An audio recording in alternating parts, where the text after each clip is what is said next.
Order. And Denise Civiletti, would you lead us in the Pledge of Allegiance? Show a teacher to come in late like that. I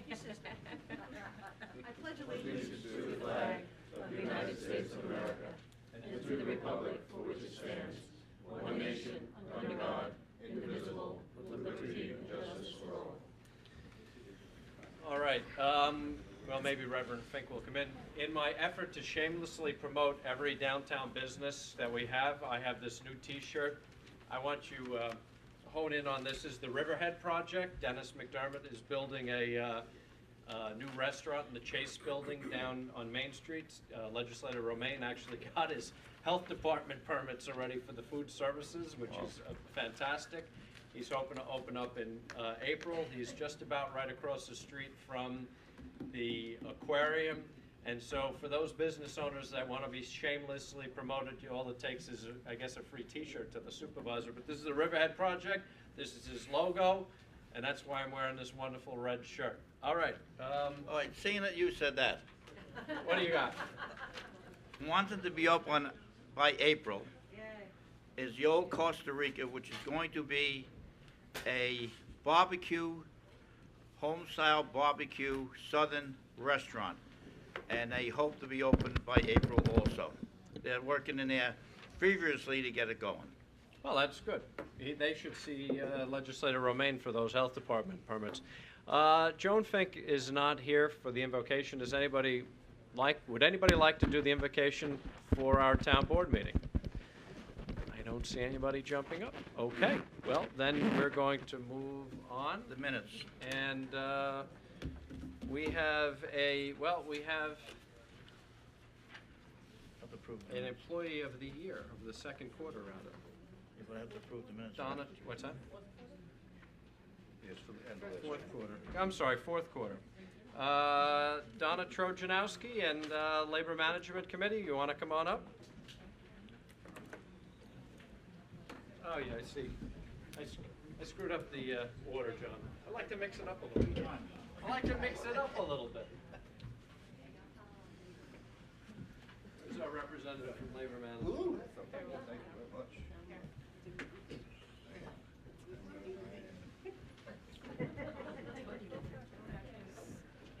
You really need to wear this extra sweater, T-shirt, because we keep the boardroom at 65 degrees, saving taxpayers money here. All right, who's speaking?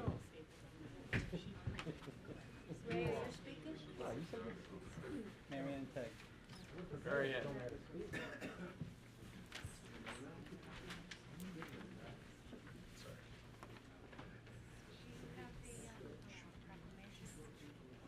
I do. I want you to speak without it. I will.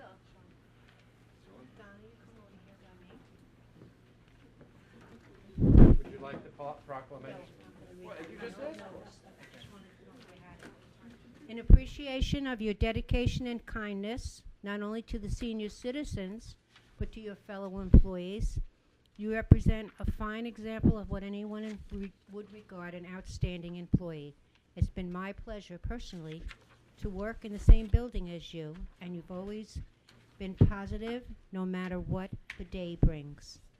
And she's truly the employee of the quarter. Thank you very much.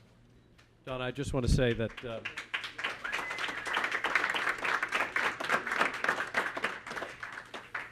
before I say on behalf of the board what's in here, what you just said, Marianne, struck a chord, positive. All too often, we find ourselves, and these are tough times, and we've made some really difficult decisions. And it is rare to find an employee that stays positive and stays focused. And Donna, it sounds to me like the members of the Labor Management Committee, the members of the Senior Citizens Center believe that you are that type of person, and you exemplify what we want in a town employee. And we thank you for your dedication, and it won't be raining forever. So, Councilman Gabrielson, could you let the board know, everybody know what day it is today? Today is Donna Trojanowski Day.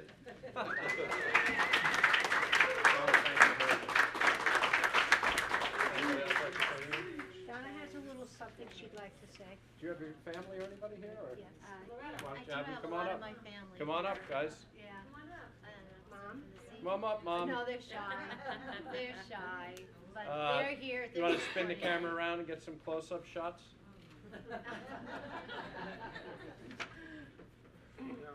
His mom and her sister Loretta and other sister, Yeah, Betty, Betty.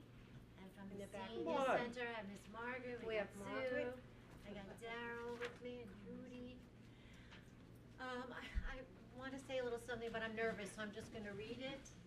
I would like to thank the Labor Management Committee for being chosen as Employee of the Quarter, and thank you, Mary Ann, for the nomination. And I enjoy working so much at the Senior Center with everyone. We all work very hard toward our goal of serving our senior community, which is considered one of the best. This I hear from others from other centers. So, I humbly accept this award and thank everybody again.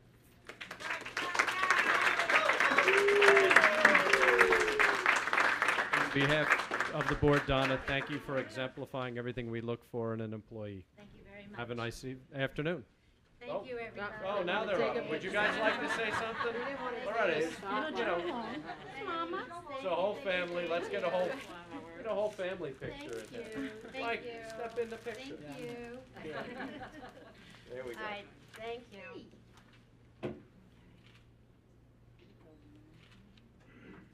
All right, thank you, everybody. Thank you. Mom and Dad, anybody want to speak? Thanks, Judy.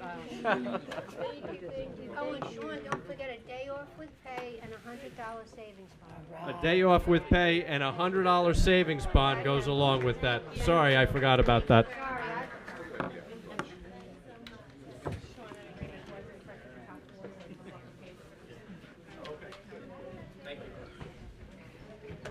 All right. John, now I know why you're the senior councilman, because you keep the order of the business going. Donna, just watch out. The last one we gave this to, we laid off. What's wrong with you? We did. Okay. Who is recording the? That was employee of the year? Who's recording in the back there? Who's what? Recording in the back. Sir, who are you? Dan. Where did you come Dan, from? who's that recording in the back over there? Is that your competition? Who are you? He's like, yes. Oh, well, I got to put glasses on. Sorry. All right, now, John, can you get us back on track here? Okay. I'd like to make a motion, we approve the minutes of January 19th, 2011. So moved. And seconded. Moved and seconded. Vote, please. Giglio. Yes. Gabrielson. Yes. Wooten. Yes. Dunleavy. Yes. Walter. Yes. The minutes are approved. All right, don't go to correspondence because we have a special guest coming in.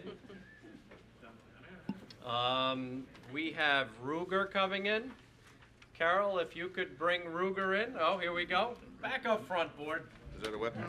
It's trouble time.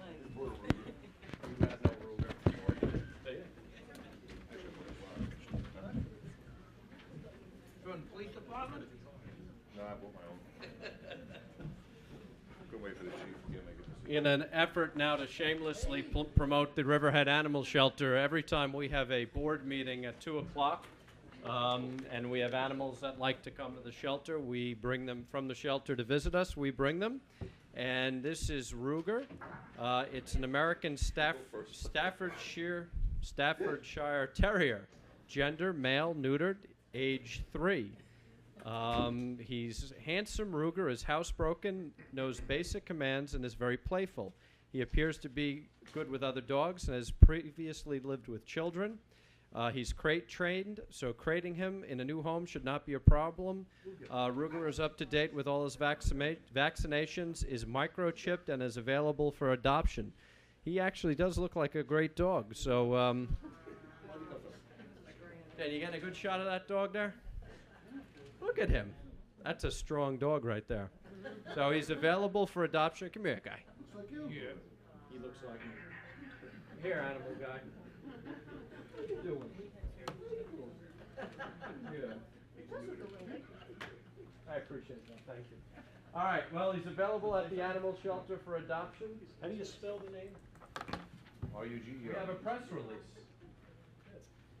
Ruger, like a gun. All right. Well, thank you very much. Nice attention in a very long time. I know, but it's just really sad. It's just part of the. Yeah, and it's moments of fame. Not everybody volunteers at the shelter, and he never gets any attention. You want to make an announcement now? All right. Now on to correspondence.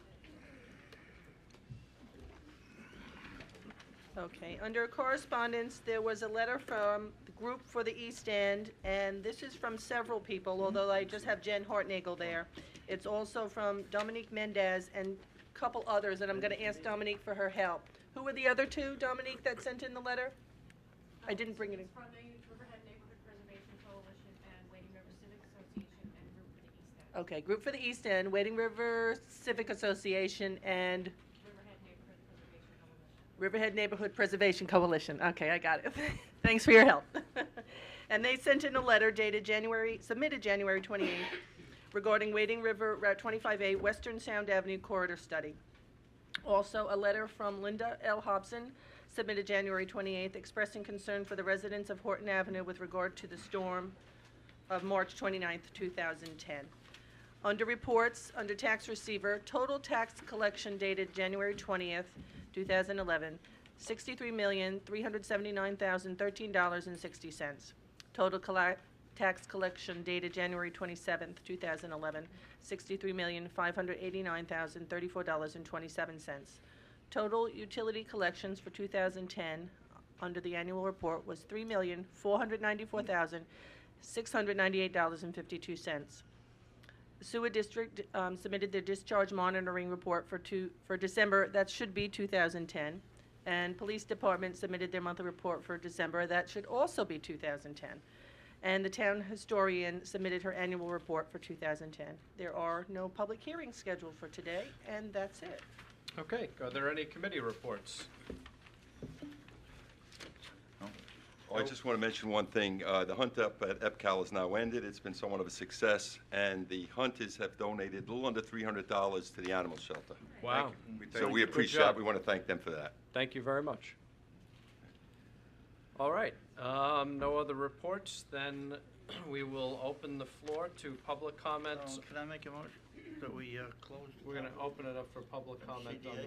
We're going to open it for, no, now you're on the wrong side. We got to have public comment on the resolutions On the first. resolutions first, We're okay. going to open it up for public comment on the resolutions. Does anybody wish to be heard on any of the resolutions? Yes?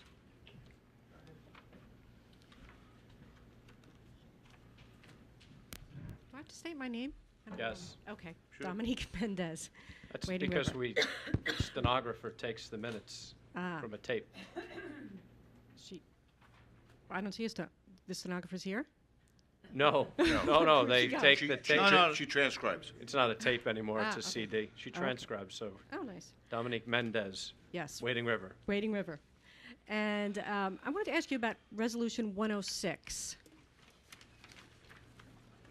That is, can you just give me a little more detail on that one? Authorizes law firm of Smith, Finkelstein, Lundberg. The first agenda that went out had been amended. We realized we had some errors, Okay. so this is my Not in only there. one. And I have a don't have it. printout. I didn't even have one. So is that, you It's don't out. have, oh, okay. We I that have it from like resolution? a couple of hours before. Sarah, is that resolution out? There was some, I got, only goes to 104. Okay. Thank you. Do you know what that is? Is it still on there? No. It is still, it looks like resolution number 81. Yeah, I think it was moved to a different spot. Okay.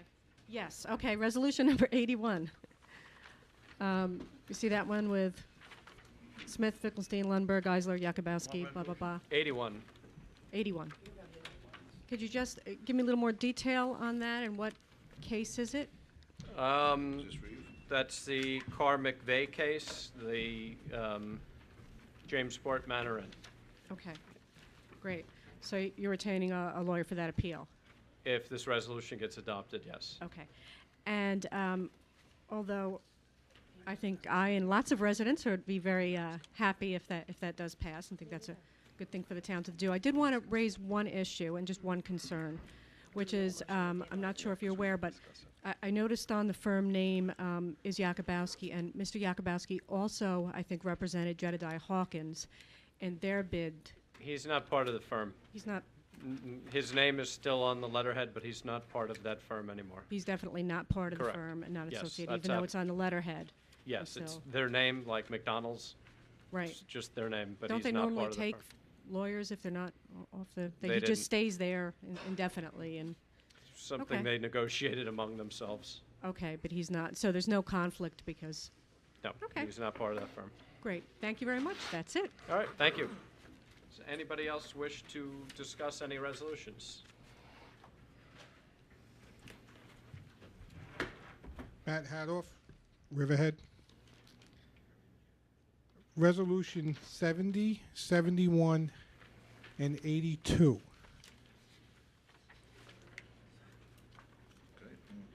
What exactly are these? Are we hiring more firms? To This is where we are, Matt. As much as we have tried, and the accounting department has done everything they can, including work overtime, which your members have received overtime doing, they are not in a position to catch up. They have, with the audits. They have told us that they were going to have certain deliverables done at certain times, and because of the issues dealing with the town and budgets and everything else, they have not been able to do what it is that we've asked them to do in the time frame that is required. So I sat down with AVZ, which is our auditing firm, and asked them what is necessary, because there's nothing from a financial standpoint, there is nothing more important to me, and I think to the board, than to get the financial audits done. The 2008 audit should be done. It was done. There was a mistake, and that has been corrected, and it should be, the 08 audit was originally done in beginning of December. It's going to be released shortly. They are working on the 09 audit, but that's not acceptable to me. I want that 10 audit done by what I've asked them to do is have it done by November of 11. That is still late, but it's about late with every other town and municipality, about the only ones that we understand that do it on time in Suffolk County or Huntington. And the point is this. Interest rates seem to be creeping up. There are many states that have been questioned their ability to pay their bills. This board didn't spend the money, but there's about $23 million in notes that, or bonds that have been authorized but not sold from 08 and 09. If we don't put us in a position to sell these bonds, I've been doing everything I can to put off selling short bond anticipation notes because it costs us money. If I don't do everything I possibly can, and the board doesn't do everything they possibly can to sell those bonds, to get the audits done, to sell the bonds this summer, we will definitely have to do bond anticipation notes, which will cost us more money. And we run the risk of the interest rates going up, along with the fact that we don't have, I don't have confidence that municipalities are, all the municipalities in the country are solvent anymore, and even though Riverhead is solvent, it calls, if other municipalities start to fail around the country, it will be more difficult for us to sell. So that was a long answer to say, yes, we're hiring them for a short period of time, 2 different firms. We're hoping to get them done within 35 to 60 days, and then they'll be done. And their sole purpose is to finish the audit. how much more money is this going to cost us? Roughly about $50,000. I have the exact number. I can give it to you, but it is a cost, Matt. I have no, You know, I have, but here's the point. If we don't do it, and the interest rates start to go up, that $50,000 is going to look like a pittance. And I really don't want to do it, but I've been the supervisor now just a day over 13 months, and we have made some progress in catching up. That's not acceptable to me. I want this done. I want this caught up. it just seems like we're spending a lot.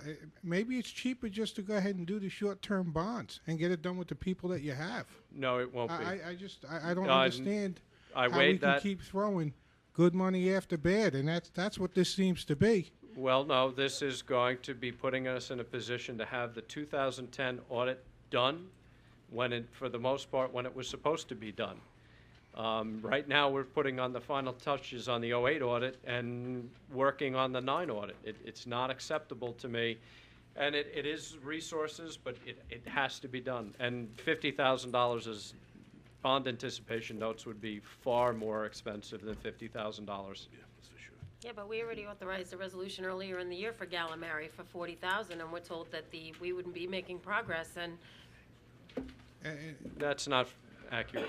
It just Did Matt, did you? maybe it's not you, but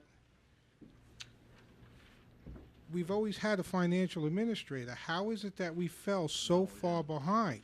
There was a 2-year, and you were here. Several things happened. I'm not going to go through the tortured history, but there was a 2-year period where there was not a financial administrator full-time in this town.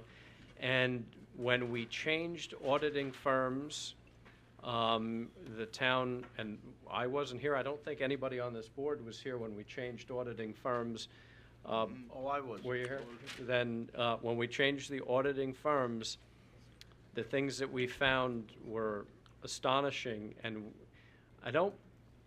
the town was being treated, the best analogy I can say is like a town from upstate New York in terms of the way it was doing business, and we are no longer that town anymore. We are more akin to like a Brookhaven or an Islip on a slightly smaller scale. And it's just one of those things. If we don't do it, the financial administrator has been working Saturdays and Sundays. His deputy's been working Saturdays and Sundays. They were here very late last night. You can't work them around the clock, but they have been working diligently.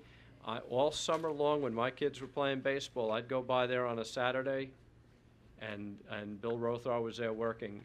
I can't ask any more than I've already asked from the man and from Scott Harrington and the department. Your staff has been fantastic in getting your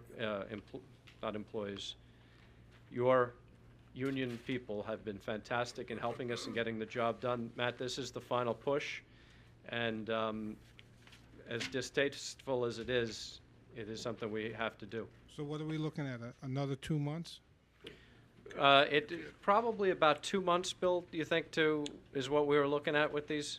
Yeah, the financials should be done. Our part should be done by April 30th, the latest. April 30th, and then they'll be done, correct? And then it's on, then we will give that to the auditors for them to actually do the 2010 audit. We're in the process of the 2009 audit right now. The grants is what the Lamry Company has done up until now. Up through 2009, that was a 10-year project, getting grants up. Right. Did you comment, Matt, on Resolution 72 also? I thought you said 70, I believe 71. it was 70 and 71. No, she didn't. Oh, I thought he asked about Yeah, 72. they asked about 82. What's 82? I didn't. I saw 82 is, I guess, an extension of, Oh, well, yeah, there was an error made in our 2008 audit, not made, it was a mistake. It was a human error, and Macmillan was charged at doing some actuarial services for us. I think they're actuarials. yeah. And because we made that mistake, we now have to have them redo what they already previously did. Matt, we're doing the best we can with everything we have, and And I remember a conversation we had that said by January 28th, all of this stuff was going to be done, or else. You're right. That's not happening now. What we're doing is we're throwing more money at it, and we're hiring more firms. I'm going to leave it at that. Okay. All right, thank you. You know exactly what I know I'm what you're talking talking about. Thank you. Does anybody else wish to be heard on the resolutions? I see Sal's here. Does he want to be heard? No, Sal didn't have enough chance to look at him. I see him feverishly going through. Hi, Larry Oxman. Could you explain in detail Resolution 83?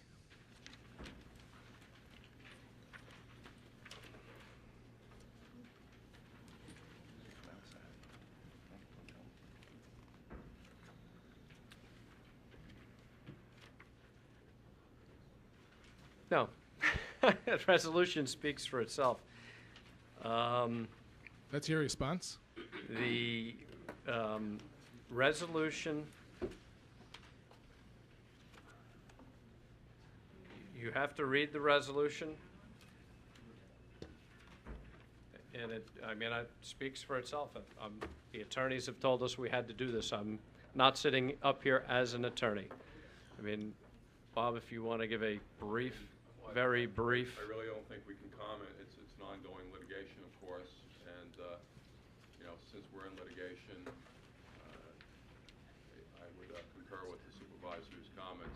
The resolution is, speaks for itself, and it's being done for the reasons set forth therein. And I know that it's something that staff in my office has determined we should do. It's not something we can really go into because of the sensitive matter of litigation.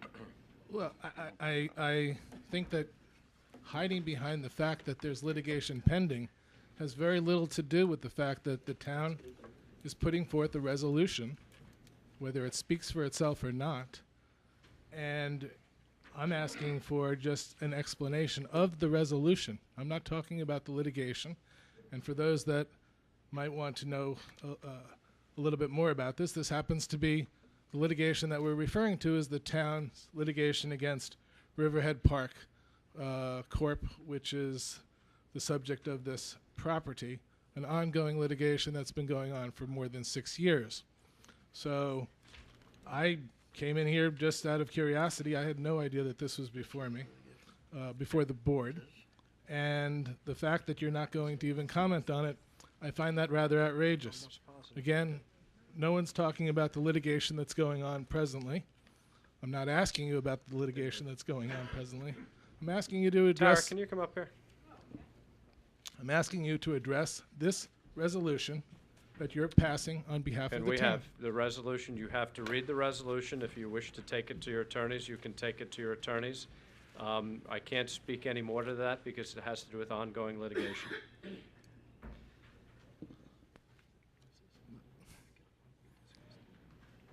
No, we didn't talk about this in executive.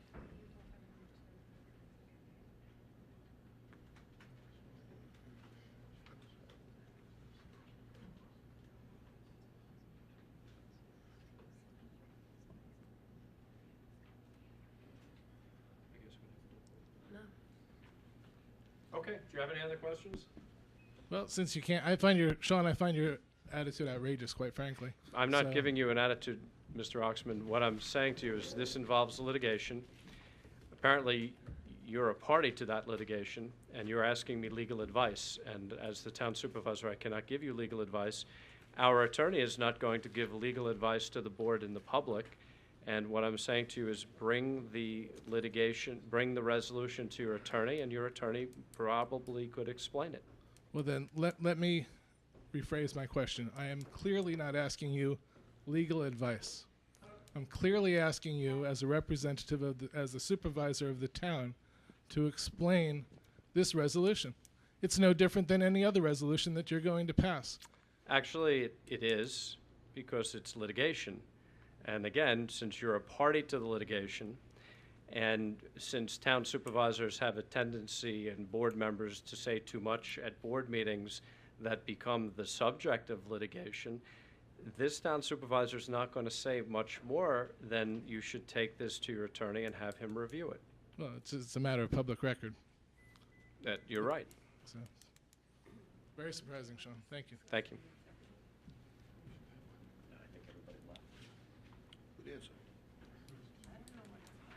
Good afternoon, Steve Romano, Riverhead. Just following up on Matt's point in regards to the audits. Once they're finally done and we're caught up, because the or else got me wondering what that meant, but I think I know what it means.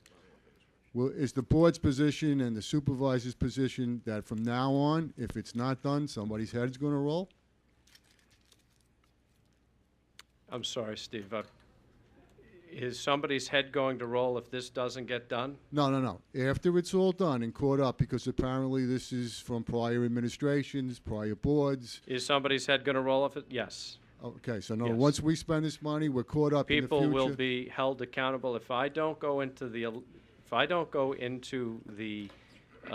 fall with the financial audits done, and by fall I'm saying November, with the 2010 audit done, within a few degrees of reason, like a few weeks, there will be consequences. Absolutely.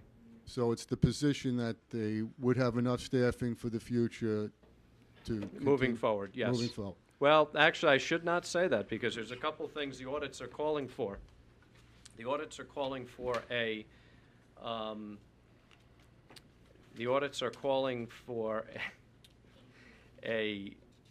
independent auditor to be hired within the town, which is something you worked at the Water Authority. I'm sure you had an independent auditor with budgets the size of ours. We're supposed to have an independent auditor. We don't. And there's also going to be a financial audit committee, and I'm actually meeting with 3 individuals, I think, next week. And then if these individuals, who are very well respected, agree to take the position as a financial audit committee unpaid, I'm going to bring the names to the town board. So there are things we have to do, and we still, according to AVZ, are understaffed. But I don't, for the moment, we are not going to be hiring any staff. We're going to continue to try to do it with the staff we have. Thank you. Resolution 93, would you be able to expand on what the stipulation's all about? Can you hold on one second?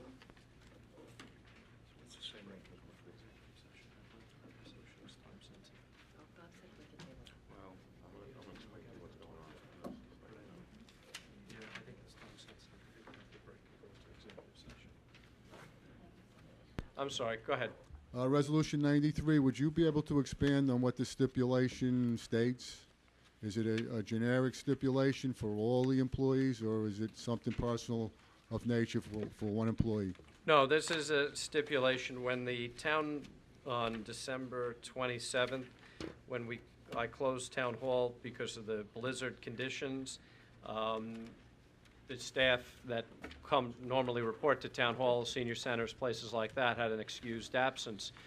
The highway workers, the emergency services workers, the sewer workers are being compensated at a rate of time and a half because they didn't get an excused absence.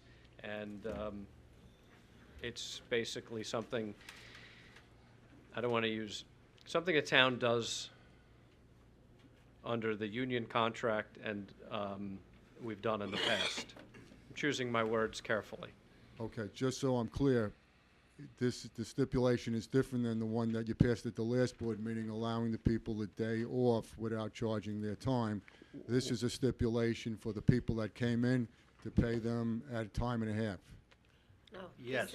This is that one. The last resolution didn't pass, It's so the they're same one. putting the same resolution up again. So it's all together. Yes. Okay, thank you.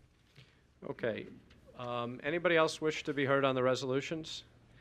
All right, I'm going to do something very unusual. I'd like to motion to break to go to executive session for about 5 minutes. I make a motion and we go to executive session, and Can you have Anne Thank Marie you. meet us in the office? And seconded. Moved in, to discuss litigation resolution that previously was not discussed with the town board in work session last week. What litigation? The open meeting law requires. I'm going to tell you, Resolution 83. 83. Resolution 83 apparently was overlooked in executive session, and we're going to address it quickly. We shall be back quickly. Did we all vote on that to go in executive session? I second it. Yes. All in favor? All in favor? Aye. Aye, we voted. We'll be right back. Dan, you can pause it. I have to be aware of it. Did you know about it? I did. Well, because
Got my gavel. All right, can I get a motion to reconvene the town board meeting from executive session? I make a motion, we reconvene the town board meeting after executive session, so move. And seconded. Moved and seconded, vote please. Giglio. Yes. Gabrielson. Yes. Wooten. No, yes. Dunleavy. Yes. Walter. Yes. Okay, does anybody else wish to be heard on resolutions? No? Then we will take up the resolutions. I make a motion that we suspend the town board meeting and open the Community Development Agency for resolutions. I'll second. Moved and seconded, vote please. Joey?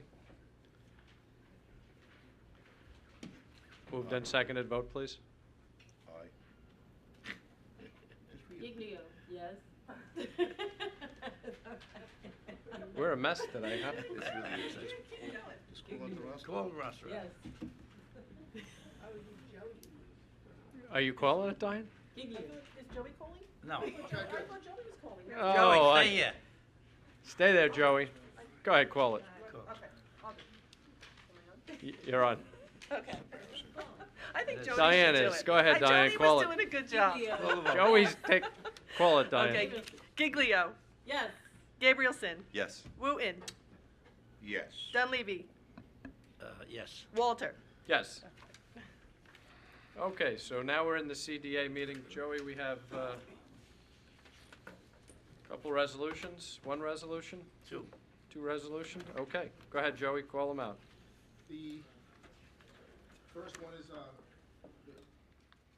house on Fort Avenue that we're gonna get for free from Suffolk County to do one unit of You want me? housing. Yeah. So Wilson Avenue, I Actually, it's think. Wilson Avenue. Wilson that was- Avenue. I'm sorry, it's Wilson Avenue. Authorizes publication of notice and issuance of a developer of the workforce housing unit on Wilson Avenue, and that would be number 27 Wilson Avenue. So move. And this is actually soliciting written proposals, correct? That's correct. Okay. Then I'll second. Moved and seconded, vote please. Giglio. Yes. Gabrielson. Yes. Wooten. Yes. Dunleavy. Yes. Walter. Yes. Resolution adopted. Do it because I like the way you say Wooten. I know, he always does that. All right, what's the You next want one? with M? Yep. It's actually authorizes the chairman, here as a supervisor, but I think it was changed, right? It says authorizes the execution of an agreement with, It should say chairman rather than supervisor. doesn't say anything. It's, On the title, so. it doesn't say, it's been changed. It says authorizes the execution of an agreement. Right. Okay. You want to present it, Jody? Councilwoman? Resolution number 4, authorizes the supervisor to execute an agreement with VHB Engineering, Surveying, and Landscape Architecture, PC. She's got the wrong one. That's what I have. That's the one I have. That's what I have. That's what I Okay, have. well, I have the one that says authorizes the execution of an agreement with VHB. Yes. Yeah, it wait, was. you know what, I think we should, Huh? no, it doesn't say supervisor. They It's the came out, same, no, at the beginning of the meeting. they gave tonight. us a different one to substitute. Yes. Did you should've get that gotten one? it. We should Probably just there. Probably erase this meeting, folks, and go back to 2 o'clock and call it She gave quits. us a new one. She gave us a new one. On, Authorizes the execution of agreement with VHB Engineering, Surveying, and Landscape Architecture, PC. So moved. And seconded. moved and seconded, vote please. Giglio. I would just like to say a few words before my vote. Absolutely. And I've been at the grocery store, I've been at my children's activities, and I know there are those that are concerned that we are undertaking a commitment to a consulting contract at a time of austerity here in Riverhead. This town board is mindful of the cost of this agreement. But to those against this plan, I say that there is also another cost in life. And that is, as our supervisor said it the day of the press release, the cost of missed opportunities. Just a few short years ago, we went through the largest land boom in the history of Long Island. And while everyone else prospered, we never sold even 1 acre at EPCAL.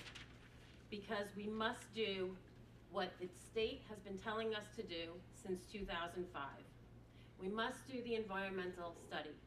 We must depict the areas on the site where the wildlife exists. We must go out and count tiger salamander eggs before we can even consider selling or leasing this property. We must do a subdivision, and we must have a plan. There has never been a plan for this project or this property. While we can barely feel its effects, we know that our economy will turn around, and we need to be poised to strike when things get better. It is also important to note that without this study, we are at a standstill with the New York State Division of Environmental Conservation. And that means we cannot market, develop, or use our treasure at EPCAL. The state mandates this study, and we must abide by this mandate. That's all I want to say. Thank you. Okay. Well, we We voting? need a yes. Yes, and Giglio? Yes. Gabrielson. For me personally, this is exciting. I think this should have been done a long, long time ago. We're finally able to subdivide and market these parcels off. We all know you've got a lot bigger audience for 10 acres than you will for 755 acres. So the game's going to widen. I think there's a great investment for the future of this town and generations to come. So I think it's an exciting time for Riverhead. Like I had said the other day, it's a bold move on top of this. I'm part of this board to make this happen. So I vote yes. Wooten. Actually, part and parcel, this has been done in piecemeal by a lot of different people for a lot of different reasons. Unfortunately, I think the mindset years ago was, we'd like to have it done, but who's going to pay for it? And the town never really stepped up to the plate to realize what a gem they had, and sometimes you got to polish the rock yourself. So this is a good plan. It really is. It's something that's going to put everybody on the same page, everybody on the same. I like to use food because I like to eat. Everybody on the same cookbook. And we can all create something up there that can be worthwhile. and actually put the jobs back in Riverhead that were lost when Grumman left here. So I certainly support this endeavor. I vote yes. Dunleavy. I guess everybody else spoke, so I'm going to speak. What the heck? Listen, we've done a lot of surveys. I had a phone call. I spoke to people who surveyed this property 3 times, and now we're hiring another engineering and surveying firm to do another survey. What we need is a committee to get these people together. Go talk to the DEC. We can talk to the DEC. Yes, I think a plan has to be formed, but I don't know why individuals on this town board or in this town can't get a committee together and go talk to DEC and say, listen, we want to get this thing going. What do you want us to do? And just sit down and talk to them and let them direct us in what they want. No one has done tried that. EPCOT has No one? one has done that. Oh, yeah, Barbara put that. But all these things that Jody have read have already been done. It's just that we got to put them together. This is taxpayers' money. I know people are going to say this isn't taxpayers' money. This is taxpayers' money. We just laid off people at the beginning of this year, and now we're spending taxpayers' money to do this survey and plan. And all my questions haven't been answered, so I have to vote no. Walter. Well, following that abrupt change in Councilman Dunleavy's vote from Thursday, I vote yes. And here's the thing, folks. For 12 years we've had this property, and if you think we got it right, then I guess you'd be happy with what we have there, which is not a whole heck of a lot. As I've said before, EPCAL seems to be the place where anybody with a dollar and a dream comes to try to do something, and most of those dreams get dashed. I spent hours and hours and hours with the deputy supervisor meeting with the DEC, with our attorneys meeting with the DEC, meeting with the regional planning board, meeting with the county health department, meeting with the county executive. And you know what? The one thing they said at every single meeting was you have to do what this board is poised to do today. Nothing more, nothing less. And when you do that, we will be your partners in the development of this property. But until such time as you do these things, you won't do anything, and the property will sit. And so the time is right to do it. We are at the historic low point in the real estate market, and there's no sense in trying to market the property at a low point. This is a good point to do it. We collected $125,000 from Reckler Equities last year for an extension payment. We collected $7.5 million from Riverhead Resorts in the form of non-refundable contractor payments. We collected $17 million from the sale of the industrial core. And you know what, folks? Our sum total of the investment, if you take out the ball fields into EPCAL of our own money, is less than $100,000. So I concur with Jody. What is the cost of the missed opportunities here? It's very high. And so, again, I vote yes and wholeheartedly support it. Resolution adopted. Thanks, Joey. Can I get a motion to go into... I make a motion, we close the CDA meeting and return to the town board meeting. So moved. Second. Moved and seconded. Vote, please. Giglio. Yes. Gabrielson. Yes. Wooten. Yes. Dunleavy. Yes. Walter. Yes.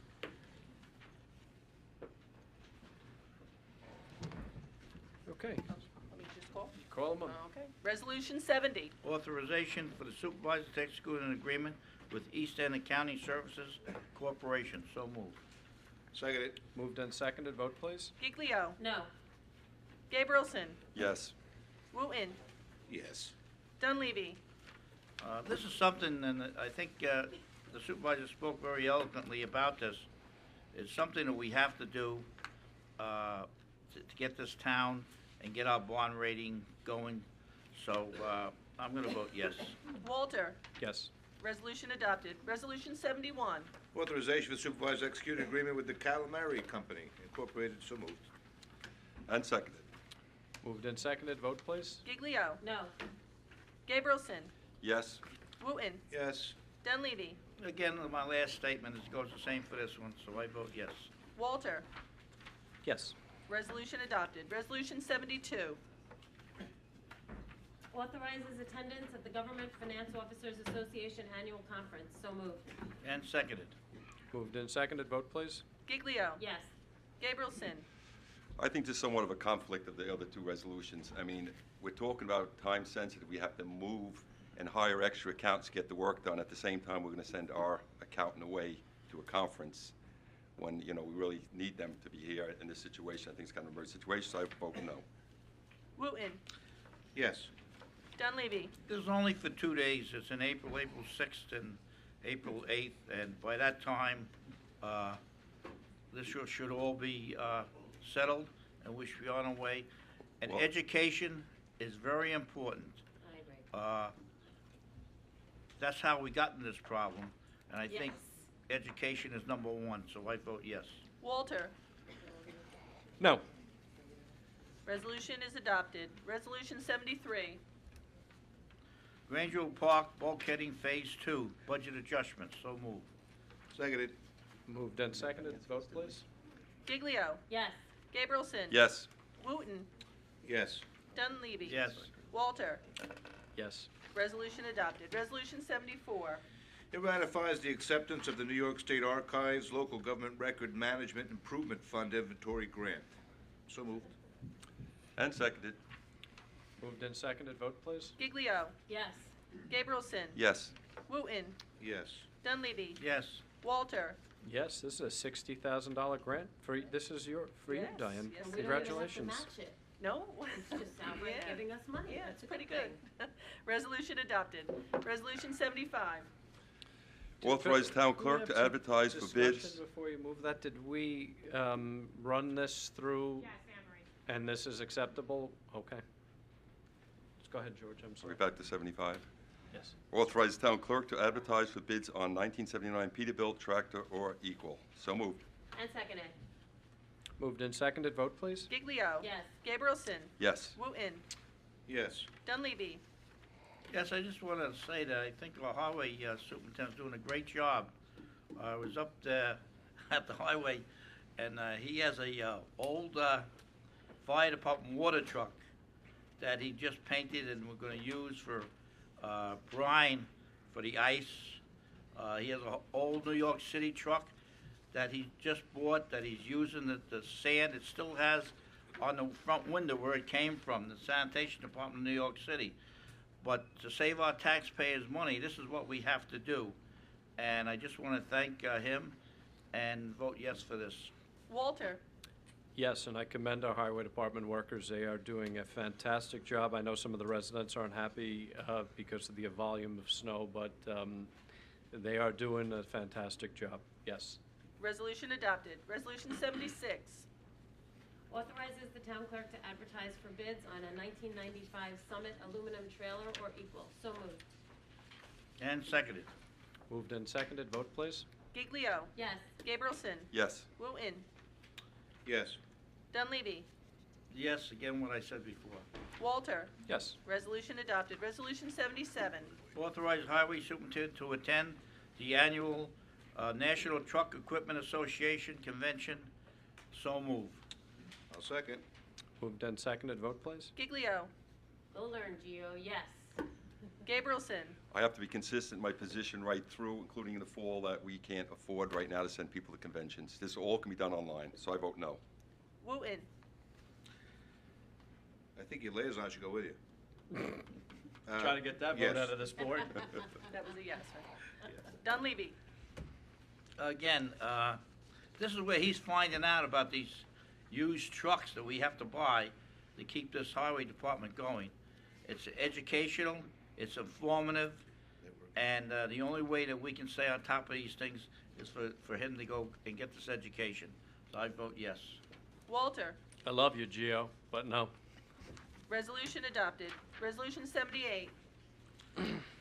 Authorizes publication of notice and issuance for developer of workforce housing unit. So moved.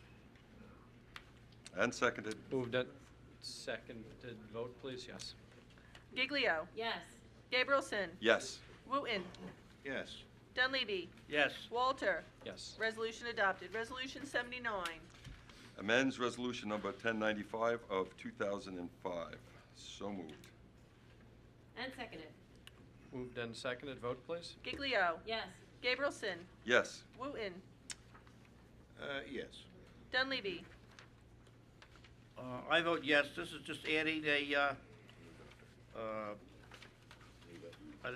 new vet, an animal to our animal shelter, so he can take care of these dogs that we have and keep them healthy as long as they're in our animal shelter. So I vote yes. Walter. Yes, welcome aboard. This is Dr. Mandip Lakar, and he actually came and screened Ruger before, I guess it was last week, and went to the animal shelter and screened all the dogs at the animal shelter and gave them their shots and all their various things that need to be done. And this board is committed to continue to do that, at least, I'm thinking, on a monthly basis, if not more, as needed, to make sure the dogs get the care that they need while they're attending our shelter as our guests. So did I say yes? Yes. Said a lot I of think stuff. you did. Resolution adopted. Resolution 80. Authorize the supervisor to execute a licensing agreement with Ariel's Cultured Oyster Company to allow the installation of the floating upweller systems, Flopsy, in East Creek. So moved. I'll second. Moved and seconded. Vote, please. Giglio. Yes. Gabrielson. Yes. Wooten. Yes. Dunleavy. I vote yes. Every year. They're gonna be renting it, so we get an income from it. I vote yes. Walter. Yes. Resolution adopted. Resolution 81. 81 authorizes the law firm of Smith, Finkelstein, Lundberg, Eisler, and Yakubowski LLP to act as special counsel and authorizes the supervisor to execute a retainer agreement. So moved. And seconded. Moved and seconded. Vote, please. Giglio. I would just like to say that I didn't know this resolution was going to be in the packet until about 2 hours ago. I would have liked to have discussed it in executive session. I have asked for information pertaining to this particular suit. We fought for something through our zoning board of appeals. Do you want to table it? Yeah, I do. I want to table it. Is there a second to table the motion? So we can discuss it with our attorney on Thursday? I make a motion, we table it. Is I there a second second it, on the Andy. table? Is that a second? And Tony? second. Yes. Okay. We And second. moved and seconded as to table. Giglio. Yes. Gabrielson. Yes. Wooten. No. Dunleavy. Yes. Walter. Yes. The resolution has been tabled. Resolution 82. So you wrote table on there. You should have just said you wanted to table it. Authorize the supervisor to execute second addendum to professional service agreement with Milliman Incorporated for actuary services. So moved. And seconded. Moved and seconded. Vote, please. Giglio. No. Gabrielson. Yes. Wooten. Absolutely, yes. Dunleavy. Yeah, there's something that has to be done. We made the mistake, and we just have to correct it, so I have to vote yes. Walter. Yes. Resolution adopted. Resolution 83. Resolution to provide, this is lawyer talk, so I'm gonna see if I can get it right, Non but pro tunct. non-pro-tunct authorization for the office of the town attorney to defend, institute, or appear in legal action by or against the owners of the property described as Suffolk County Tax Map 600-119-123.001. So moved. And seconded. Moved and seconded. Vote, please. Giglio. No. Gabrielson. Yes. Wooten. Yes. Dunleavy. No. Walter. Yes. Resolution is adopted. Resolution 84. Authorize the supervisor to sign a closing certificate and supplemental agreement with New York State EFC. So moved. Seconded. Moved and seconded. Vote, please. Giglio. Yes. Gabrielson. Yes. Wooten. Yes. Dunleavy. Yes. Walter. Yes. Resolution adopted. Resolution 85. Authorize the supervisor to an intermunicipal agreement among, is that spelled right? The Peconic Bay Region towns establishing the Peconic Bay Region Community Preservation Fund Joint Town Coordinating Committee. So moved. And seconded. Moved and seconded, vote please. Giglio. Yes. Gabrielson. Yes. Wooten. Yes. Dunleavy. Yes. Walter. Yes.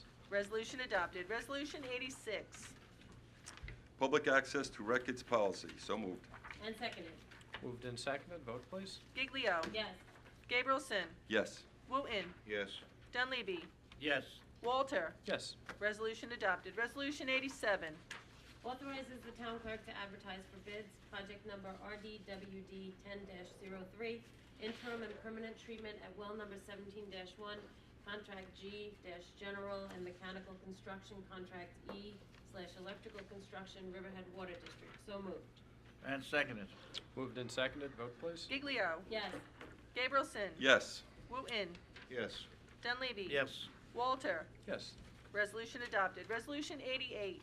Authorize town clerk to publish the advertisement pursuant to New York State Sanitary Code. So moved. I'll second.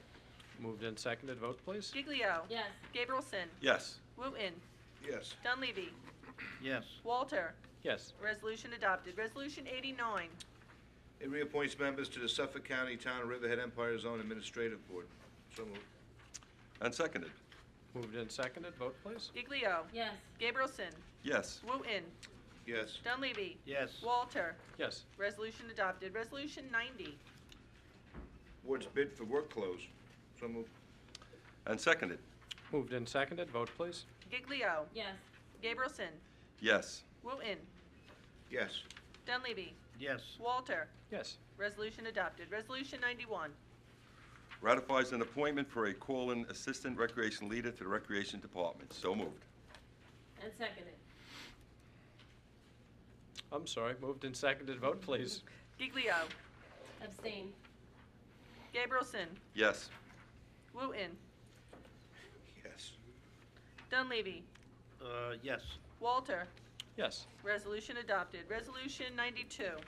Appoints What? a call-in guard to the Recreation Department. So moved. And seconded.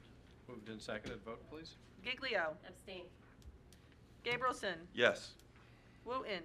Yes. Dunleavy. Yes. Walter. Yes. Resolution adopted. Resolution 93.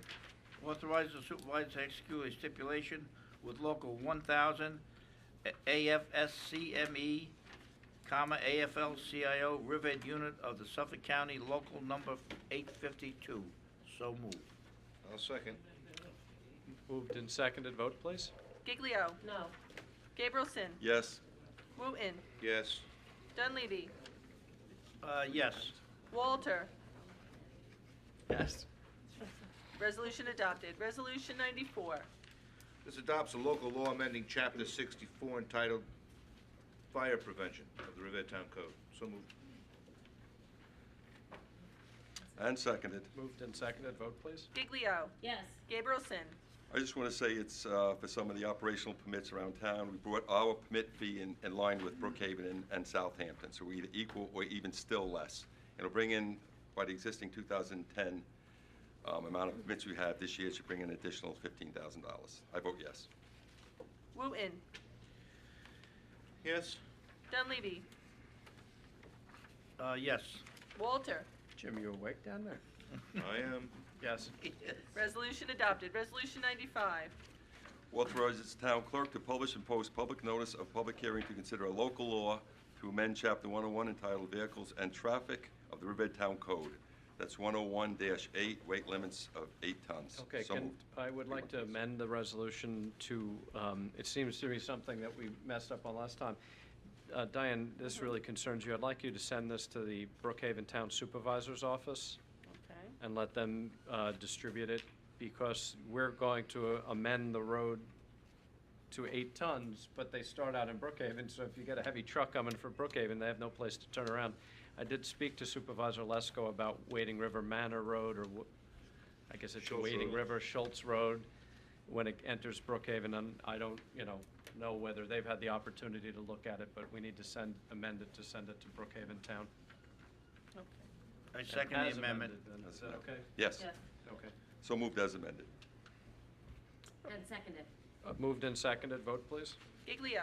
I can say that I have spoken to a few of the businesses out at Uptown. They do not have objections, or the ones that I spoke to anyway, did not have objections to this, because it does not affect River Road headed in an easterly direction to Edwards Avenue. They were not aware of the fact that Wading River Manor Road was, that there was a traffic or a weight limit put on that. So I'm just hoping that we can get these signs up so that people are aware of the fact that there is a weight limit on that road, seeing as the infrastructure is at risk, as Councilman Dunleavy brought up the night of the hearing. So, Well, if I look at my pen here, that's George Woodson, Highway Superintendent. We got to talk to him. Where'd he go? He left. We probably went to school. He didn't like your remarks, so he left. I will vote yes, and I hope that we can get the signs up to let people know what we're doing up here. Yeah, if you just send an email. He's very good at that. If you send an email to me, probably. I Oh, think the he's- signs are up, but they may not all be up. George is back. Can we vote on this, Okay, please? Can we continue, or? Yeah, continue. Let's go. Gabrielson. Yes. This meeting. Wooten. Yes. Dunleavy. I vote yes. And George, after the hearing, could you put the weight limit signs up on, behind Grumman? After we have the hearing and pass this? And on Okay. Shell Road, and on Line Road, All right. and on Connecticut. They are up? Okay. Okay. Did you know about this resolution? Well, it has to be up for public hearing. Let's Has to hold be the up for public hearing public first. hearing. All right. Walter. Yes. Resolution adopted. Resolution 96. Authorizes the town engineering department to facilitate the removal of an unsafe and abandoned structure located at 77 K Road, Calverton, also known as Suffolk County Tax Map Number 600-115-1-43, and to remove costs against the subject property. So moved. And seconded. Moved and seconded. Vote, please. Giglio. Based on the testimony that was given at the public hearing, where we did reach out to the owner of the premises and they failed to act, I will vote yes. Gabrielson. Yes. Wooten. Yes. Dunleavy. Yes. Walter. Yes. Resolution adopted. Resolution 97. Hold on a second. George, this actually does concern you. This 77K Road, since you're here, we're conducting a lot of additional business. Can you put together a cost estimate for engineering if you want to take this down? This will be a good way to put some additional money in your budget, and it'd be a lot quicker than going a competitive bid. This is a small house, 77K Road. It's half All right. burnt down now. Yeah. Really? What's keeping you busy? Oh, it's snowing. No, this can be after the snow. It's a half a house. It's burnt down. Half it burnt down and It's on half a- is it's on- standing. It's on a slab. It's on a slab. It's on too. a slab There's no too, so. basement. Be good training. Thanks, George. Yes, Diane, what are we up to? Keep us on track. I'm forgetting. Resolution 97. Authorize town clerk to publish and post public notice to consider a local law to amend chapter 108 entitled zoning of the Riverhead Town Code, accessory apartments, 108-35 applications. So moved. Second. Moved and seconded. Vote, please. Giglio. This is just housekeeping. We've always been charging the $150 fee, but it hasn't been in the code, so we're cleaning it up. Yes. Gabrielson. Yes. Wooten. Yes to the public hearing, yes. Dunleavy. Yes. Walter. Yes. Resolution adopted. Resolution public hearing? 98. Publish and post. It's, rescinds Resolution 926 of 2010 and authorizes the town clerk to publish and post public notice of a public hearing to consider a proposed local law for an amendment to Chapter 108 entitled Zoning of the Riverhead Town Code, Article 20, 108-97, Major Subdivision, 14C, Parks and Playground Sites. So moved. And seconded.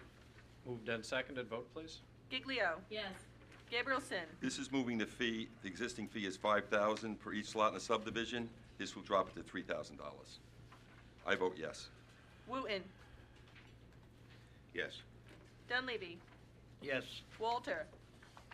Yes. You may not realize this, but we're going to public hearing again because it wasn't posted right in Okay, the so it's- newspaper. right. Yeah. But that's what it's about. Yep, yep. Resolution adopted. Resolution 99.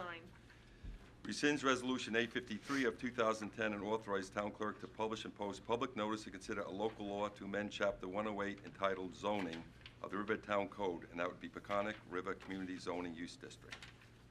So moved. And seconded. Moved and seconded, vote please. Giglio. Yes. Gabrielson. Yes. Wooten. Yes. Dunleavy. Yes. Walter. Yes. Resolution adopted. Resolution 100. Adopts a local law amending Chapter 45 entitled Alarm Systems of the Riverhead Town Code. So moved. And seconded. Moved and seconded, vote please. Giglio. Yes. Gabrielson. Yes. Wooten. Yes. Dunleavy. Yes. Walter. Yes. Resolution adopted. Resolution 101. Appoints William M. Duffy to act as special prosecutor for violations of the code of the town of Riverhead. So moved. Second. Moved and seconded, vote please. Giglio. Yes. Gabrielson. Yes. Wooten. Yes. Dunleavy. Yes. Walter. Yes. Resolution adopted. Resolution 102. Authorizes the supervisor to execute an agreement authorizing the town to accept funds from the Suffolk County Office for the Aging to supplement the town's residential repair program for the elderly. So moved. And seconded. Moved and seconded, vote please. Giglio. Yes. Gabrielson. Yes. Wooten. Yes. Dunleavy. Yes. Walter. Yes. Resolution adopted. Resolution 103. Tongue twister. Resolution to provide nunc pro tunc authorization for the Office of the Town Attorney to defend, institute, or appear in legal action or against the owners of the property described as Suffolk County Tax Map Number 0600-85-3-72.4. So moved. And seconded. Moved and seconded, vote please. Giglio. And this one I do know about, so I will vote yes. Gabrielson. Yes. Wooten. Yes. Dunleavy. Yes. Walter. Yes. Resolution adopted. Resolution 104. Pays bills. So moved. And seconded. Oh, wait a minute. No. It does. 104. Have you, Oh, this is an old one. You're right. Rare form we are Yes. today. Yeah, we really. we got it It's together up erased. here. Okay. Erase this whole get rid of meeting. that. Been moved and seconded. I Yeah. got it. I got it. Moved and seconded on the vote, vote please. Giglio. Yes. Gabrielson. Yes. Wooten. Yes. Dunleavy. Yes. Walter. Yes. Resolution adopted. Okay, we're going to untable Resolution 23. 23 was the authorizes the supervisor to execute a municipal cooperation agreement, renewal number 1 with Riverhead Central School District regarding unleaded fuel services. This was your brainchild, wasn't it? We're going to untable it and amend it, and I think you have the amended resolution already? Tara had given you should She have had- Okay. The resolution is amended, taking out section F, and reinserting this new section F, which I think, I don't know whether you have it. We have it. We're going to take out, in the first sentence of section F, we're going to end it at devices, put a period there, and from on the, strike that all out, and strike out the second full paragraph of F, and reinsert it, put a period after the devices, and reinsert one paragraph for what we took out, and that just says, for vehicles with mileage tracking capability, the installation cost of additional vehicles shall be $130 per man-hour times 2.5 hours. For vehicles without mileage tracking capability, the installation cost for additional vehicles shall be $130 per hour times 2 man-hours. So we're going to move to untable it first. Okay, make a move to untable resolution number 23. So moved. And second. Moved and seconded, vote please. Giglio. Yes. Gabrielson. Yes. Wooten. Yes. Dunleavy. Yes. Walter. Yes. Resolution 23 is untabled. And we're going to move it as amended. All right, I'd like to move table number 23, authorize supervisor to execute a municipal cooperation agreement, renewal number 1 with the Riverhead School District regarding unleaded fuel services as amended with the new Article F. So moved. And seconded. Moved and seconded, vote please. Giglio. Yes. Gabrielson. Yes. Wooten. Yes. Dunleavy. I want to vote yes. This is still continuing to save the town of Riverhead taxpayer money. We're fueling the school district vehicles with unleaded fuel, so they don't have to install the tank and go to that added expense. So So I vote yes. Walter, Good job. Yes. And they're famous. resolution adopted. Okay, we're done with the resolutions. We will open it up to public comment for anything the residents wish to comment on. We ask you to limit your comments to 5 minutes. Is anybody? Yes, sir. Just step up to the microphone and state your name and hamlet for the record.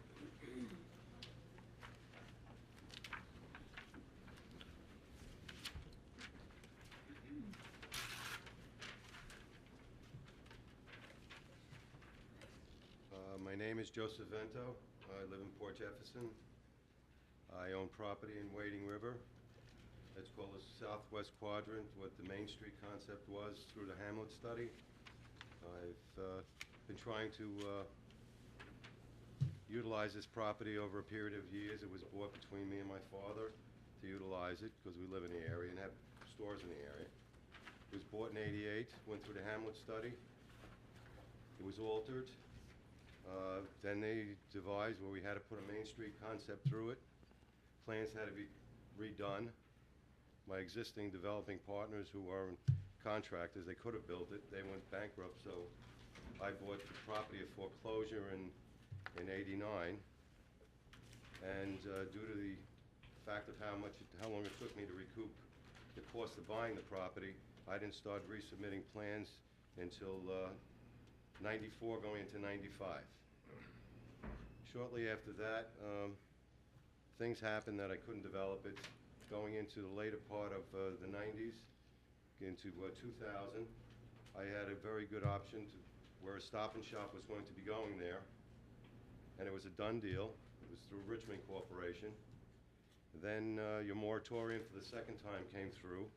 That was from 12/1, 12 of '01 through 10 of '03, which basically put the total stop on the property. Also reduced the FAR from 20 to 15, meaning that would have been 58,000 square feet, would now be reduced down to less than 42. Pine Barrens now had a second lien on it because now they had new restrictions where a third had to be set aside, another loss. Then shortly after that loss, we went into, I started the project back up, and there was a Rite Aid drugstore which was considering going into the project, and it would have made it feasible again. Then they decided optionally to go to a different lot there, so that was a loss. My present, for the 5th time trying to submit plans at a major cost of time, money, considerable amount of tax money, legal fees, cost of property, over 23 years. Sid Bale's aware of it, I've had conversation, so is Rick Hanley. The face has been around a long time, went through a lot of different transitions. Now I hear presently the plan is being filed, ready to go. Signs have been up. There are tenants that are interested. Now I hear late.